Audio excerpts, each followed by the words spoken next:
কথায় কথায় রাজপথে নেমে জনগণকে কষ্ট না দেওয়ার আহ্বান জানিয়েছেন বিএনপির স্থায়ী কমিটির সদস্য ও সংসদ সদস্য অবসরপ্রাপ্ত মেজর হাফিজউদ্দিন।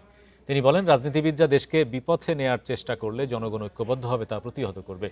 স্বাধীনতা যুদ্ধের সর্বাধিনায়ক বঙ্গবীর জেনারেল আতাউল গনি ওসমানীর ৪১তম মৃত্যুবার্ষিকী উপলক্ষে আলোচনা সভার আয়োজন করেছে retired armed forces officer welfare association rava. সোমবার রাওয়া ক্লাবে আলোচনা সভায় বীর প্রতীক খেতাবপ্রাপ্ত এই মুক্তিযোদ্ধা বলেন, রাজনৈতিক নেতারা নিজেদের গুণগান নুডলস খান নাই তো নুডলসই খান নাই। বিদ্রোহ না করলে দেশে মুক্তিযুদ্ধ সংঘটিত হতো না বলেও জানান তিনি।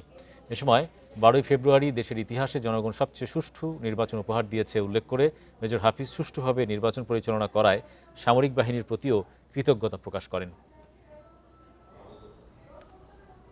বিশেষ করে যারা মুক্তিযুদ্ধে সক্রিয় অংশগ্রহণ করেছেন এবং তিনি তো